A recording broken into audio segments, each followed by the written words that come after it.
사랑하는 성도 여러분, 사람은 누구나 자신이 원하는 환경 속에서만 살 수 없습니다. 요즘 어떤 분은 아파트에 가고 싶어 갖고 정신이 거기에 쏠려 있습니다. 그렇다고 지금 당장 거기에 가서 살 수가 없습니다. 많은 경우 전혀 자기의 의지와는 전혀 관계없이 원치 않는 환경 가운데에도 역시 떠밀려가는 것처럼 그렇게 우리가 내 생각과 달리 살아갈 때가 많습니다. 또 우리가 이대한 목표를 향해서 가지만 그것이 내 마음대로 잘 안 되기 때문에 우리가 어떤 목표를 정하고 거기를 향해서 열심히 뛰어가지만 목표에 도달하는 길은 매우 어렵고 힘이 드는 것이 사실입니다. 그래서 무슨 일이든지 여러분 나 혼자만의 힘으로는 나 혼자만의 힘만 가지고는 잘 안 되는 것이 여러분 이 세상인 것입니다. 그래서 하나님은 당신의 백성들에게 돕는 자를 붙여주시고 협력할 수 있도록 동역자를 세워주신 줄로 믿습니다. 구약에서 보면은 모세를 하나님께서 늘 돕는 자라 사역자, 협력자, 동역자를 붙여주시고 신약에서는 성경을 13권 내지 14권을 쓴 바울 사도의 사역을 위해서 늘 협력자, 동역자를 붙여주신 줄로 믿습니다. 사도행전을 읽어보시면 하나님께서는 사도 바울의 사도 바울이 사역할 수 있도록 돕는 자를 붙여주시고 또 협력자와 동역자를 붙여주시고 특별히 하나님께서 사명을 다할 때까지 지켜주시고 함께해 주신 것을 우리는 확실하게 잘 볼 수가 있습니다. 오늘 본문을 살펴보시면 그렇습니다. 사도 바울이 드디어 로마로 입성을 했습니다. 예수 그리스도께서 예루살렘으로 입성하실 때처럼 사도 바울의 로마로 입성하는 것이 매우 초라했습니다. 그런데 초라하게 입성하신 예수 그리스도께서 인류의 모든 죄악을 구속하시고 대속하시고 인류를 구원하시는 일에 완성하신 것처럼 사도 바울이 죄수 같은 초라한 로마 입성이 유럽 전체를 뒤집어 엎는 기적 같은 정신적으로나 영적으로 대변혁을 일으키는 그런 일이 있었는데 하나님이 하신 줄로 믿습니다. 우리 성도들도 내가 가는 것을 이 복음적 환경으로 어리석은 사람들은 복음을 가지고 갔다가도 세상적 문화로 영향을 받는데 우리는 세상 문화 속에 가더라도 복음적 문화로 변화시키는 일이 있게 하고 그런 일에 쓰임받는 종들이 될 수 있기를 주의 이름으로 축원합니다. 어제 우리 친구니까 이제 60살 아닙니까? 친구가 죽었어요. 안타깝죠. 제 나이에 죽었으니까. 그래 이제 저 열심히 설교 준비하고 병원에 이제 갔습니다. 많은 친구들이 와 있어요. 근데 제가 그랬습니다. 친구들아, 목사님이 오셨으니까 다 일어나서 악수해라. 그래서 다 일어나서 악수하면서 교회 다니라고. 할렐루야. 친구가 금방 갔지 않냐. 우리 교회 다녀라. 할렐루야. 어디를 가든지 그리스도를 요즘에는 저도 오늘 아침에도 우리 이제 하율이 또 교회 왔다가 또 데리러 가가지고 올라가면서 엘리베이터 이렇게 할아버지 한 분이 막 헐떡거리고 오시길래 제가 문을 잡고 엘리베이터 먼저 타시라고 이렇게 하고 올라가서, 어르신, 여러분 그 나이 드신 분들을 할아버지 그러지 말고요, 어르신 그렇게 부르세요. 이렇게 매우 좋아하십니다. 어르신, 숨이 차세요? 아, 숨이 차. 아, 교회를 좀 나오면요 숨이 좀 잔잔해져요. 그래서 접근을 매우 하고 있습니다. 우리는 어디를 가든지 복음의 사람으로, 믿음의 사람으로, 예수 믿는 사람으로, 그리스도인으로 주 예수 그리스도를 소개할 수 있기를 주의 이름으로 축원합니다. 자, 그럼 성도 여러분, 오늘 또 하나님은 사도 바울의 사역을 어떻게 도우시고 섭리하시는지를 한번 살펴보도록 하시겠습니다. 다 같이 오늘 본문 16절 말씀을 보십니다. 같이 봅니다. 시작. 우리가 로마에 들어가서 바울에게는 자기를 지키는 한 군인과 함께 따로 있게 허락하니라. 아멘. 무슨 말씀입니까? 바울이 로마에 들어갔는데, 죄수로 갔는데 바울을 지키는 이제 군인들이 있습니다. 군인들이 있는데 이 군인은 계속 따라붙지 않고 바울을 한 사람만 이렇게 같이 좀 있게 하고, 그리고 자유롭게 움직일 수 있도록 따로 돌아다닐 수 있도록 허락해 주었다는 것입니다. 여러분, 당시 로마 법에는 이런 경우에 죄수와 간수를 하나로 묶도록 그렇게 규정이 되어 있습니다. 쉽게 말씀드리면 죄수 한 사람이 있으면 간수 한 사람을 붙여가지고 어떻게 하느냐, 죄수에게 쇠고랑을 쇠사슬을 채우고 간수에게도 쇠사슬을 채워서 항상 같이 붙어서 다니고, 혼자 어떻게 뭐 도망하거나 탈출하거나 도주할 수 없도록, 탈령할 수 없도록 그렇게 했던 것입니다. 특별히 빌립보서 1장 13절을 보시면 이 쇠고랑을 채운 것을 이렇게 보게 됩니다. 당시 로마에는 약 9천 명의 병력이 이제 수비 군경의 수비대에, 우리나라 이 청와대는 약 2천 명 정도가 군경 수비대가 주둔하고 있는데, 당시에는 약 9천 명의 병력이 군경 수비대에 이제 주둔하고 있었는데, 그들은 어떻게 하느냐, 윤번제로 돌아가면서 순번제로 계속 이 죄수들을 이렇게 이제 감시를 합니다. 그런데 이렇게 9천 명이 계속 죄수들을 감시하고 돌아갈 수 있도록 이렇게 만들었는데, 이런 군사제도가 여러분 군복음화에,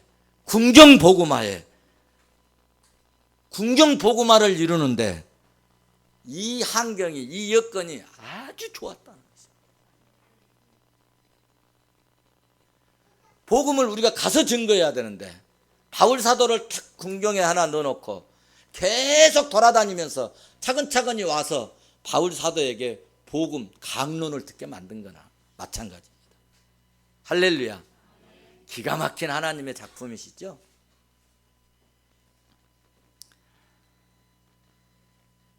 그래서 지금 생각해 보면 이런 군사제도가 군복음화를 이루는데 아주 참 좋은 여건이 되었다.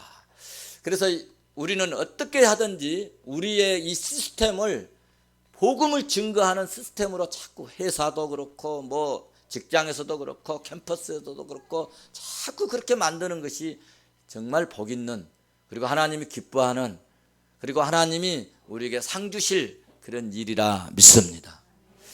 지난주에 인천경찰청 예석가에 갔습니다. 가장님 11시에 이제 만나서 말씀을 나누도록 했는데, 그 계장이 한 분이 계시는데 아마 그 신우에 나오는 그 여직원을 막 피곤하게 한가 봐요. 우리가 이제 신우회 하다 보면 김밥도 먹고 뭐 커피도 한 잔 뭐 회원들끼리 나와서 먹고 이렇게 하다 보면 이제 1시가 점심시간 딱 끝나잖아요. 1시 땡 쳐갖고 이제 그때 가면 5분 내지 뭐 10분이 늦을 수도 있다는 거예요. 그러면 그 직원이 뭐 교회에서나 아니 집에서나 교회 다니고 그러지 직장까지 와서 교회 다닌다고 갈군다는 거야. 그런데 가장님이 이제 장로님이시 아주 믿음이 좋으신 분이에요. 그래서 이제 자기가 갔는데 그 소리를 들으니까 이제 그 직원을 내보내고 저한테 하는 얘기가, 목사님, 아니 내가 가장인데, 가장이 예수 믿는다는데, 가장이 장로라는데, 아니 저 녀석이 말이죠, 신우에 나오는 직원을 이렇게 힘들게 한다는 거예요. 그런데 경대 출신인데 업무 내용을 보니까 아주 형편이 없다는 거예요. 그래서 이렇게 잘 가르칠 수도 있는데, 너는 왜 이렇게 하니? 너는 왜 이렇게 하니? 너 이렇게 해야 되는데 왜 이렇게 하니? 계속 그렇게 했다는 거예요. 목사님 오시는지도 모르고. 무슨 얘기냐면은, 너는 업무도 잘 못하면서 왜 예수 믿는 사람 괴롭히니? 너 예수 믿는 사람 왜 괴롭히니? 너 예수 믿는 사람 왜 괴롭히니? 그 얘기했다는 게 자기. 그러면서 목사님, 오늘 그 애들이랑 식사를 같이 하십시다. 그러면서 식사 자리에서 목사님이 좀 전도를 좀 해주시면 좋겠습니다. 그래서 식사를 같이, 계장들 세 분하고 식사를 같이 하면서 아주 밥은 먹지 않고 계속 제가 설교를 했습니다. 전도를 했어요. 그리고 나오면서 계장들한테 그랬습니다. 가장님, 좋은 가장님 오셨는데 많이 좀 도와주세요. 그랬더니 그럼 어떻게 도와드릴 수 있는, 제가 도와드리는 좋은 방법을 알려드리겠습니다. 그랬더니 진짜 그거 하나 알려드리면요, 목사님 참 잘하겠습니다. 그래서 최고로 이 가장님이 좋아하시고 이런 일을 하는 일에 제일 좋아하시는 분야가 하나 있는데, 신유의 예배 때 같이 따라가는 겁니다. 그러면 가장님이 얼마나 마음으로 좋아하고 이뻐하는지 모릅니다. 그런데 안 가시잖아요. 계속 혼날 겁니다. 제가 그랬어요. 그랬더니 그분들이 알았습니다. 아마 이번 주부터 아마 신우의 예배 나갈 거예요. 할렐루야. 이렇게 해서 전도를 하는 거야. 근데 가장님이요, 정신이 좋아요. 신도 있다, 다 있다, 마귀도 있다. 그런데 누가 만든지도 모르고 뭐 누가 창조한지도 모르고 영혼이 어디로 가는지도 모르는 그런 심 믿지 말고, 우리를 만들고 창조주 하나님을 섬기면 더 멋있지 않겠냐, 막 그런 말씀을 다 하시더라고요. 할렐루야.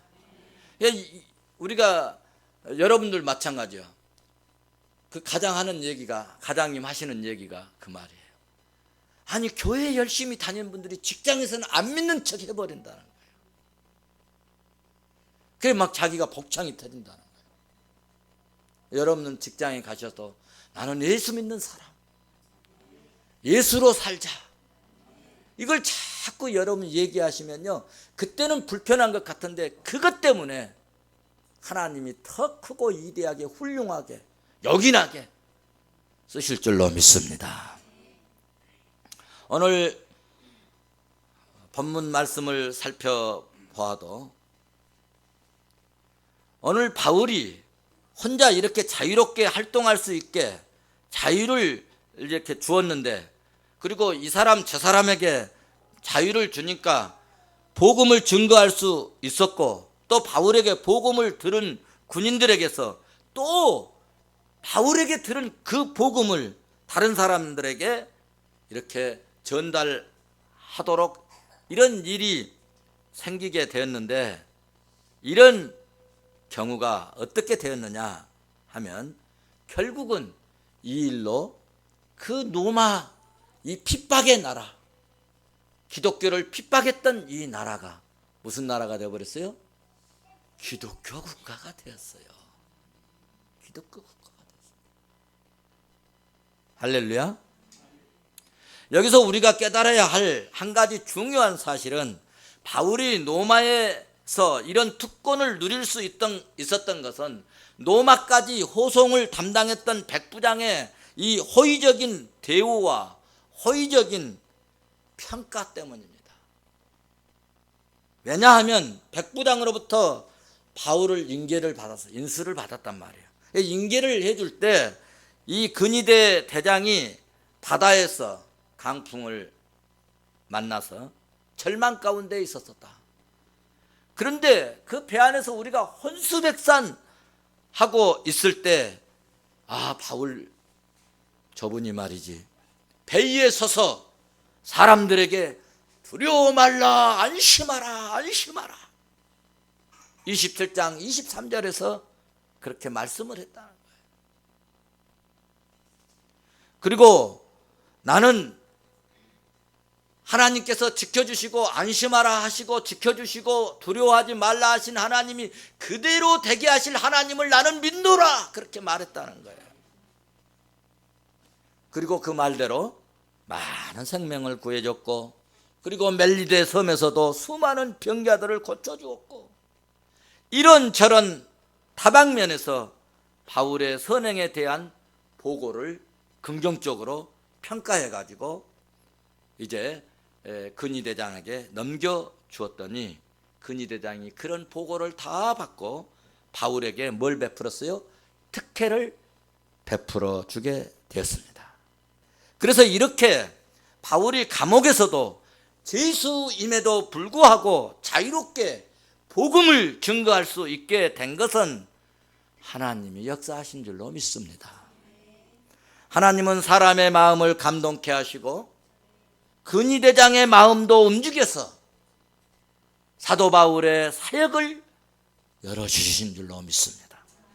그렇습니다. 하나님은 유라강품도 하나님 나라에 대하여서 요긴하게 사용하셨고, 죄수로 끌고 가는 그 백부장의 마음도 하나님은 감동하여 하나님 나라 일에 사용하셨고, 오늘 본문에서도 근위대장을 사용하시고 로마 군인들도 사용하셨습니다. 오늘 우리들도 사용하실 줄로 믿습니다. 23장 14절을 보시면 바울을 죽이기 전에는 아무것도 먹지 않겠나고 우리 맹세하자 하고 맹세한 사람이 40명이나 되었지만은 어찌 되었습니까? 하나님께서는 철저하게 안전하게 보호하시고 지켜주신 줄로 믿습니다. 드디어 이제 그렇게 바울은 소망했던 로마까지 갔고, 로마에서도 하나님의 은혜가 넘치도록 주님이 함께해 주셨음을 우리는 오늘 본문에서 확인하고 있습니다. 사랑하는 성도 여러분, 하나님은 살아계십니다. 믿으시기를 바랍니다. 17세기 이후에 이 스콜라 철학들이 주장한 게 뭐냐? 하나님은 죽었다입니다. 하나님을 없애고 싶었습니다. 하나님을 죽여서 장사 지내고 싶었습니다. 그런데 하나님은 오늘도 살아서 역사하시고, 하나님은 오늘도 믿는 자를 돌아봐 주시는 줄로 믿습니다. 하나님은 오늘도 살아계셔서 사역자들을 지키십니다. 살아계신 하나님을 섬기고 헌신하는 주의 일꾼들을 축복하시는 전능하신 하나님, 그 하나님은 언제나 어디서나 주의 백성들을 돌아봐 주시고 지켜주시고 은혜 베풀어 주시고, 이런 하나님을 여러분 확실히 믿을 수 있기를 주의 이름으로 축원합니다. 요셉을 봐보십시오. 종으로 팔려갈 때도 하나님이 돌아봐 주셨습니다.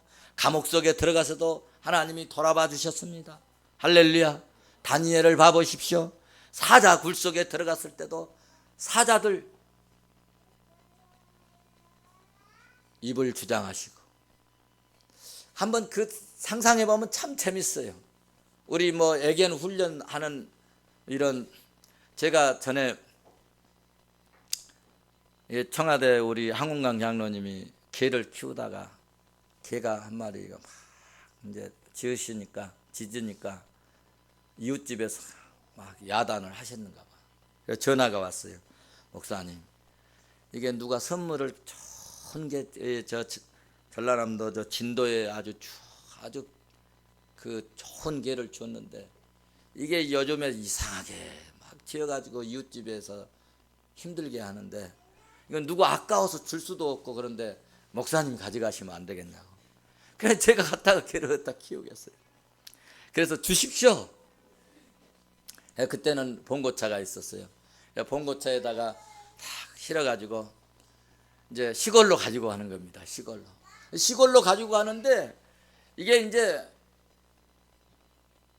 한 번도 제가 밥을 주거나 뭐 걔하고 뭐 커뮤니케이션 한 적이 없잖아요.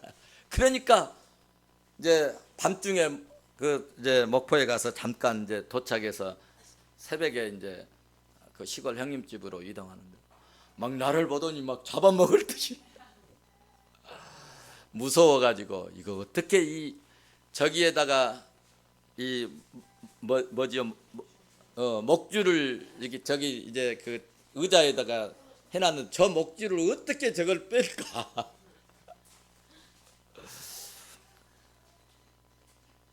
걱정이 되더라고요. 그런데 마침 그 요양원에 이제 그 무슨 그 죄를 지어가지고 그 이제 판사들이 그 뭐죠 봉사훈련 명령 내린 게 있잖아요. 그래가지고 며칠간 봉사 명령을 받은 분이 거기 와서 이제 봉사를 하는데 그 중에 한 사람이 죄를 잘 다스리는 사람이 있어요. 그리고 그분이 딱 오더니 앉아. 그러더니 걔가 진짜 말을 잘 듣네. 그러면서 저한테 가르쳐 주는 것이요. 서서 이 개 그 눈높이에 맞추라는 거예요. 서서 막 서성대면 안 듣는다는 거예요. 처음 만나는 게. 그리고 이런 게 다 같이 이렇게 하면은 절대로 뭐 이렇게 영리한 개들은 공격을 하지 않는다는 거예요. 그래서 대체나 저도 야 이리 와봐 했더니 이 강아지가 막 어른 거예요. 개가 큰 개가 앉아 그랬더니 앉고 그러더라고요. 그래서 그 사자굴 속에 다니엘이 아마 앉아 이리 가 임마 아마 그러지 않았을까 그런 생각을 하면서 상당히 재밌었겠다. 이게 이 밥이 될 이 다니엘이 사자들한테 입 다물어 이리 와 임마 앉아 이리 와 쓰다듬고 그랬을 때 얼마나 재밌었겠는가. 우리 한번 생각해 보세요. 구경을 한다고 생각해 보세요. 얼마나 신기하게 놀라웠겠습니까. 그런 것처럼 하나님께서는 필요에 따라서는 동물까지도 하나님이 입을 주장하시고, 그래서 하나님의 일꾼들을 지금 이 다니엘이 총리가 되어야 하는데 요셉만 총리가 된 게 아니에요. 총리가 되어야 되는 사람을 사자굴 속에서 안 살려주시겠어요? 안 살려주시겠어요?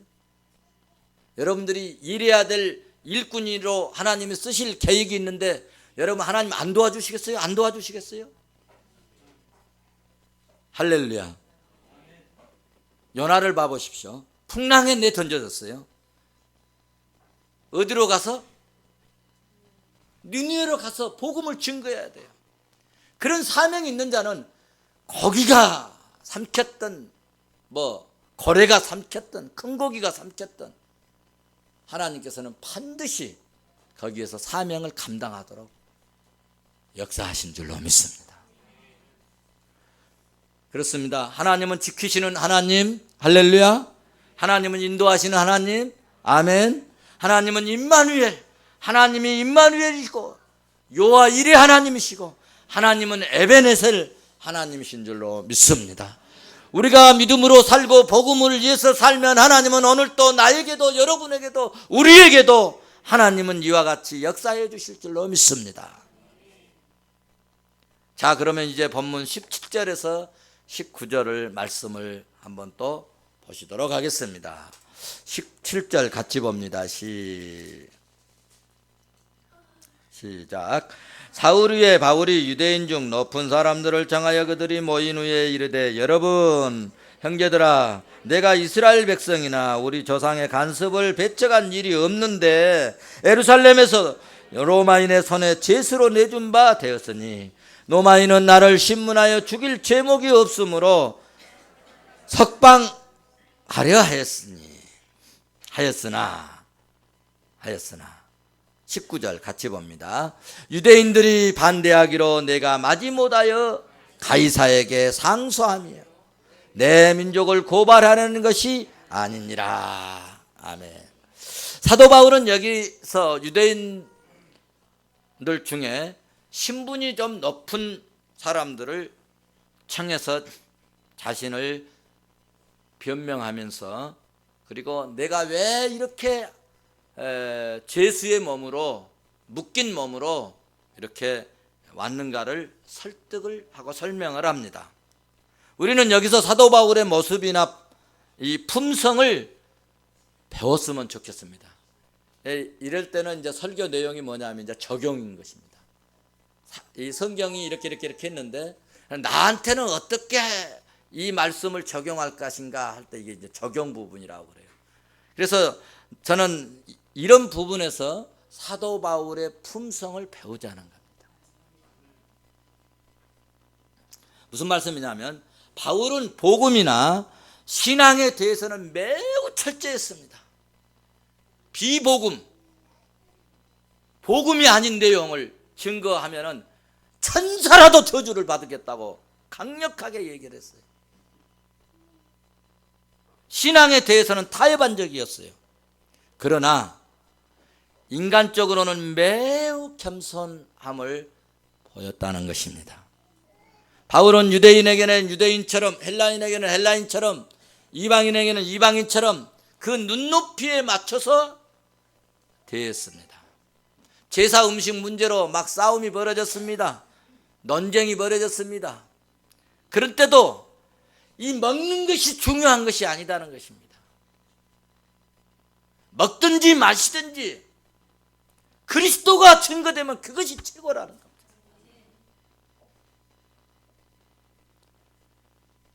그래서 자기 자신을 낮추는 문제에 대해서는 복음을 위해서 전혀 갈등하지 않았어요. 전혀. 권위나 자존심이나 체면을 내세우지 않았다는 것입니다. 바울은 오직 복음이 증거되는 일에 방해받지 않으면 모든 것을 다 내려놓아버렸습니다. 오직 복음만 증거된다면 자기 체면 같은 것 전혀 상관하지 않았습니다. 그래서 오늘 사람들을 다 모아놓고 자기 입장을 설명을 합니다. 17절에서 내가 이스라엘 백성이나 우리 조상들의 간섭을 배반하거나 배척한 일이 없고 우리 동족이나 우리 조상들의 그 규모를 흩으려는 그런 못된 짓 한 적이 없다는 이야기입니다. 내가 이렇게 죄인의 모습이 되면서 이렇게 행동하는 것은 한 가지 이유 때문이다. 그 한 가지 이유가 뭐냐? 20절에서 말씀하고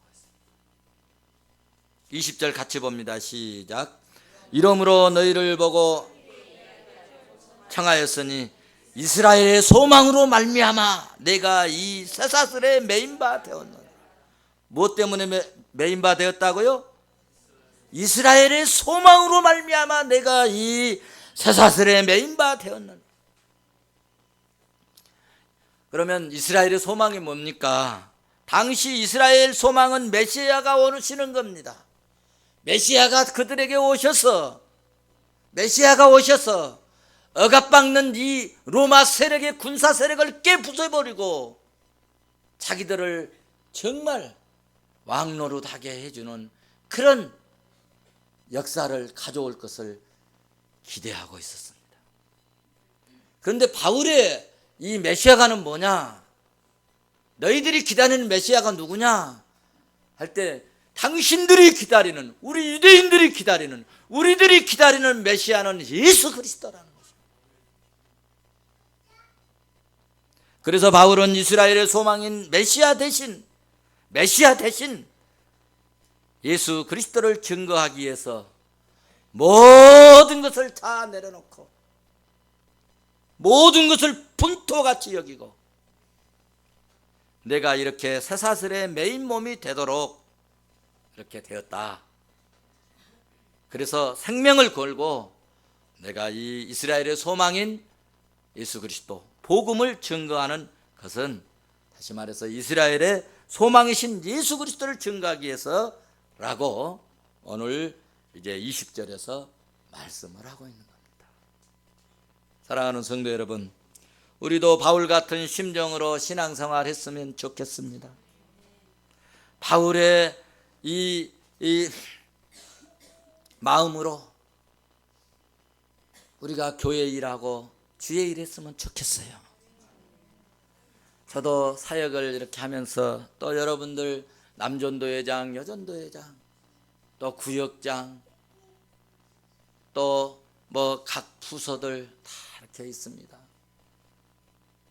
권사님들도 계시고 장로님도 계시고 안수집사님도 계시고 다 계십니다.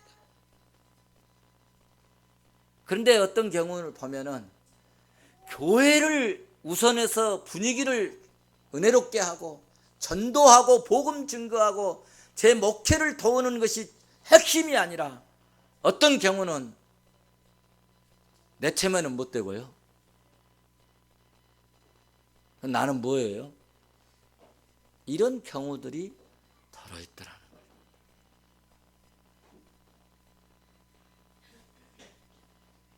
나를 알아주지 않는다고 주의 몸된 교회를 흐트리지는 않았는가? 주의 몸된 교회 분위기를 흐트리지는 않았는가? 나를 알아주지 않는다고 삐진 적은 없는지, 나를 알아주지 않는다고 목회자를 힘들게 하지는 않았는지,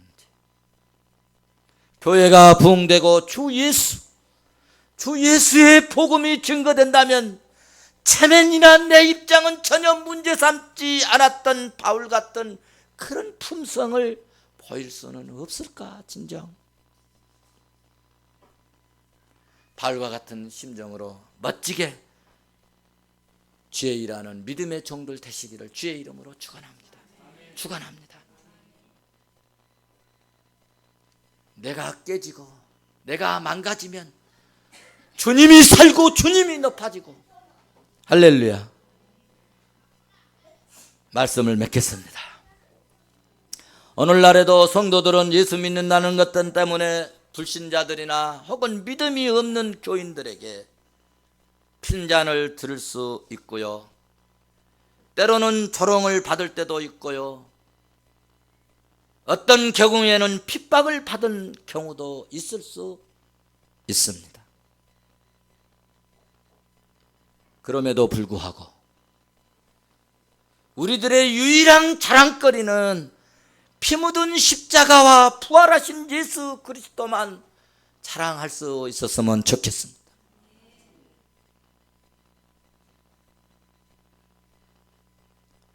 저도 형제들도 많고 집안들도 많고 어디 뭐 관련된 일을 참여하는 것도 많은데 주의 일을 우선해 보려고 몸부림을 치고 있습니다. 집안에서도 안 모이고 혹은 동창들도 안 나타나면 최석우 목사는 설교하느라 혹은 주의 일 하느라고 바빠서 그런다고 이제는 소문이 났습니다. 여러분도 그런 소문에 늘 소문에 꼬리를 물 수 있기를 바랍니다. 그러면 하나님은 언제 어디서나 나와 함께 하시고 나와 동행하시고 한없는 은혜를 베푸시사 귀하게 쓰임받는 축복의 종들이 될 줄로 믿습니다. 한번 받아서 합시다. 하나님은 언제나 어디서나, 우리 옆 사람 보면서 하나님은 언제나 어디서나, 할렐루야.